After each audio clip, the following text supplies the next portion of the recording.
What's going on out there, peeps? I'm telling you, man, every day it looks like we're closer and closer. Not only that, man, there's a move right now by the UN to reestablish the sovereignty of Iraq. I told you they were going to do that. Didn't I say this? That was going to be their goal. That's what we're hoping for. And not only that, there's some other great news that you guys might be interested in knowing about. So let's get into this real quick. Everybody, we have Pimpy's Investment Chat. It's the same name as the YouTube channel. Dang, 88 people. All right. In here, we talk about investments only. In here, gold, silver, foreign currencies, as well as cryptocurrencies and other investment opportunities. All right. That's what this group is for. Over here, we have the hidden things in front of your eyes, 45 new people. And here we talk about NESARA, GESARA, as well as things that some people might consider to be, current events, political, as well as things that people consider a conspiracy. That goes all in this group. Hurry up, let's get into the good stuff because it is exciting. First of all, the Iraqi Central Bank discussed linking banks to multi-currency structure platform. What does this mean, Pimpy? Way back when I was on the YouTube channel, I told people that Iraq was part of a 22 nations that made up what's known as the Arab Monetary Fund. Well, the Arab Monetary Fund, once I would imagine that once the sovereignty is reestablished in Iraq, that Iraq would move over to the Arab Accounting Fund. Their currency makes part of this basket. This is this multi-currency that they're talking about. So let's talk about it and then I'm going to show you it. The Central Bank of Iraq discussed on Monday the plans of actions of banks operating in Iraq to ensure that it is easily linked to a multi-currency structures platform. All right, a statement issued by the bank, the Central Bank of Iraq, in cooperation with the Arab Monetary Fund, organized a workshop for banks operating in Iraq to participate in the platform. This came after the announcement of the launch of the platform for Arab payments of Regional Foundation for the Clearing and Settlement of Arab Payments, which it is managed by the Arab Monetary Fund. And preparations are made for this bank, and a number of local banks for direct participation in this platform. Wait till I show you what that means. A statement added that the workshop discussed the proposed bank's business plans and touched on the technical requirements and the steps required to ensure that they are easily connected to the platform and to know the bank's readiness to do so. Okay, so this is good. So over here it says the BANI platform represents multi-currency payment platform that provides clearing and settlement services in Arab currencies and international currencies that meet the eligibility requirements to clearing and settling inter-Arab financial transactions as well as financial transactions between Arab countries and the main trading partners of the Arab countries.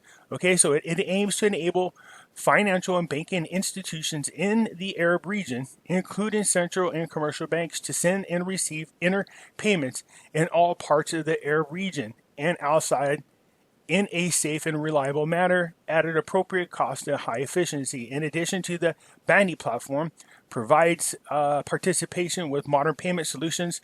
Okay, anyway, it says right here, in the opportunity for economic and financial integration in the Arab regions, its activity contributes to the support of investment links to the trading partners of the Arab countries. So what was happening was before the Arab Monetary Fund was mostly created because what they found out is a lot of the Arab countries are in the same region couldn't trade with one another based on their countries' trades with other countries, it made it hard. The real reason was there was these currencies. They had different exchange rates, and it made it really hard to do business with one another. So the Arab Monetary Fund created a multi-currency platform, and then through that platform, it's like an SDR basket almost. But through there, what they would do is create what's known as the Arab Accounting Dinar.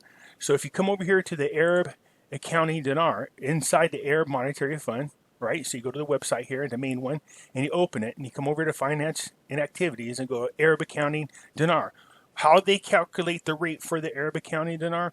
The Arab Accounting Dinar is the official and reporting currency of the Arab Monetary Fund. Its exchange rates are fixed by the Arab Monetary Fund equivalent to 3 units, so 3 times of the SDR as it's determined by the International Monetary Fund.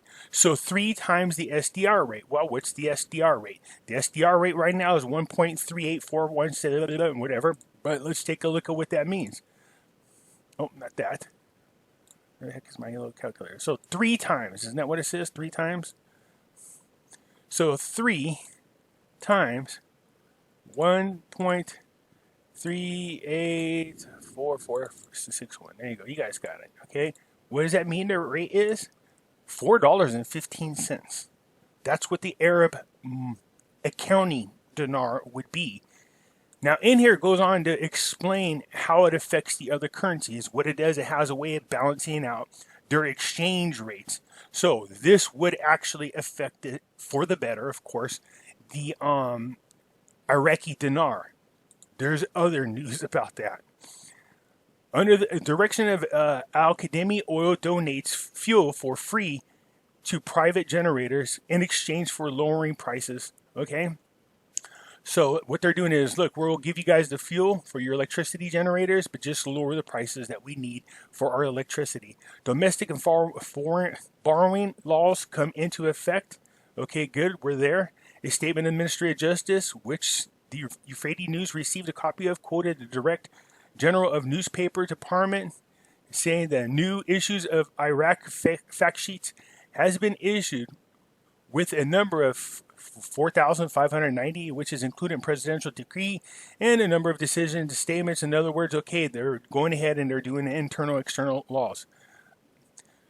So look at already in Iraq, they're foiling terrorist plans to target citizens in Baghdad. Foiled. This is good. Al-Qademi's been on it, man, since he's been in office. But here is the biggie news. UNAMI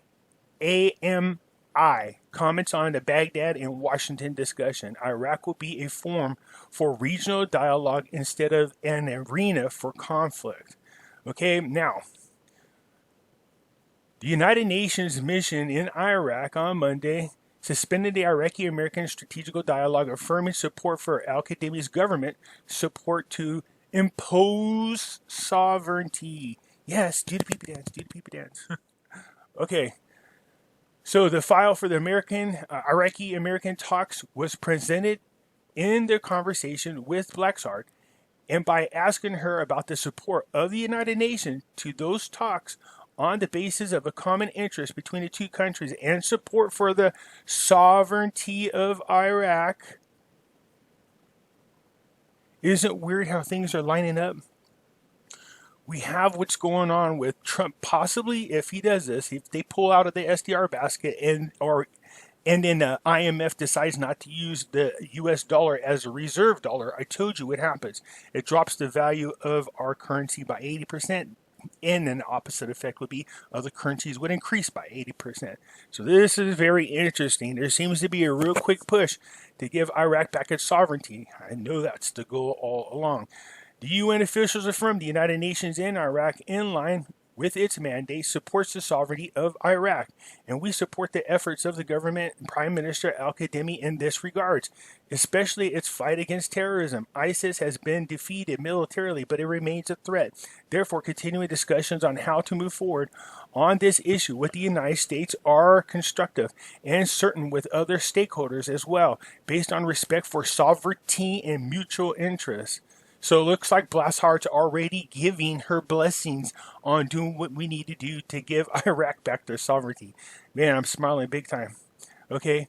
We welcome the Iraqi American dialogue and any other dialogue that contributes to the stability, prosperity, and sovereignty of Iraq in the long run. The dialogue helps to form a long-term strategic relationship that benefits both parties and should be encouraged.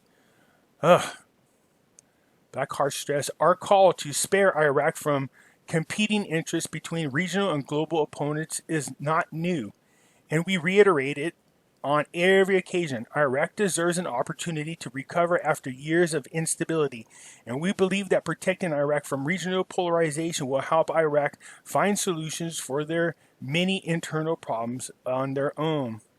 In the medium and long term, it is also important to pay attention to the fact that the stronger and more prosperous Iraq can become a form of regional dialogue rather than an area of proxy conflict. I told you we need Miss Blashart, man, to give the thumbs up. And it looks like she's saying, let's do this. So that's weird. I just talked about her yesterday. And so that's where we are. Man, look, this is really super exciting. So I'm curious to see how when I read this saying that the Arab Monetary Fund was opening up the multi-currency platform, I knew then that Iraq must be getting ready to get their sovereignty, because that was their big holdup, Iraq, in joining. They're already signed on, but being able to operate within the Arab Monetary Fund was because they had to have their sovereignty before they can get in there. This does affect their currency. It allows them to trade amongst the Arab nations freely through the Arab accounting dinar, but it also strengthens their local currencies. This is going to be crazy to watch. There's a good possibility that the currency that they choose to use might be the Iraqi dinar. I don't know if they're going to specifically use one nation's currency. That might be what the plan is. You notice that the Saudi Arabia and Kuwait were part of some discussions with Mike Pompeo regarding Iraq. Look, everybody that's in those local countries sees the benefit of giving Iraq back their sovereignty. We all see it. We also know what that does to most of the Arab nations over there in the Middle East. If we could get them back on solid grounds, it benefits everybody because it opens up trade internationally and brings in a lot more money to those local nations. Okay, so this is really good news. We woke up in the morning. Obviously, Miss Blashart must watch my video as well. She's like, Pimpy's right. I think I'm gonna go ahead and give him my thumbs up on replacing her sovereignty. Al-Kadimi's like, I told you his videos are good. You gotta go watch them. She's like, yeah, they are good, man. I'm just kidding. I don't know if they do. I doubt it. But anyways, that's just funny that these are things I was talking about, and they're starting to actually happen. All right, so what I say needed to go in order, we need to get this agreement between Kurdistan and Baghdad pounded out, get it agreed upon, get it signed. We need Miss Blashart to tell through the United Nations, say, look, go ahead and reinstate the sovereignty, or we give you guys a thumbs up to reinstate the sovereignty of Iraq. Then when he comes over here, and then what I also said was what? They would just start strategically striking some of those armed gangs. It looks like they foiled a terrorist attack. And then I said we got to get Al-Kadimi over here to meet with Trump. And then Trump introduced Al-Kadimi to the world. And then encourage and announce to the international community it's time to recognize Iraq as a sovereign nation again and remove any and all restrictions off of their currencies that would allow them to really develop as a country. Man, it looks like we are almost there. It's crazy how things are finally flying forward. They really are. And look, I understand there's still a lot of naysayers out there, but if they can't see the bigger picture, what's going on? Now, the other rumor is that Iraq is as well moving their currency to gold back. They're talking about the dinar. Now, I don't know if they got a new type of currency for that, but they just might move into a gold, or just move gold into supporting their currency. Now, they have bought extra amount of gold recently, so this is going to be interesting, because if that's the case, that definitely affects the rate. So there's a lot of things that could affect the dinar rate to give it that 322 rate. It's very possible, maybe even higher. I don't want to get people too high on hopium, but I want you to think about this. If the restrictions are moved off the currency and their sovereignty is reinstated and they team back up with the Arab accounting or the Arab Monetary Fund, that's going to strengthen their currency. That's one thing. If they go back into supporting their dinars with gold, that is going to be another big move for the Iraqi dinar. If in fact Trump does do what we showed in that article, if he does, and the IMF removes the US dollar as the world's reserve dollar, if they do that, that means the American dollar will lose 80% of its value. If it loses 80% of its value on the world stage, that means other currencies do what? They increase 80%. Do you see how that works? There's a balance there. That's another thing about the Vietnam Dong and the Iraqi dinar. Those all affect the rate. If Trump comes out and he decides to push us back into the gold standard, that changes everything again. So, man, we are definitely looking at one of the largest possible wealth transformations of our time. This is unbelievable. And it looks like it's getting ready to happen, people. When I read this news this morning, I thought, oh, wow, this is unbelievable. Two things. The United Nations encouraging the restoration of the sovereignty of Iraq, and Iraq's banks working now with the Arab Monetary Fund on a multi-currency platform. This is both really, really outstanding news. All right, you guys, if you like the video, hit the thumbs up button. If you are not a subscriber, please do so, because when you do, it helps out the channels. Man, I'm getting tongue twisted. This is really exciting news. All right, you guys, you should smile throughout the day. This looks like these are some two big announcements of news. All right, you guys, got to get my coffee. I'm still half asleep. All right, I'll talk to you later. Bye.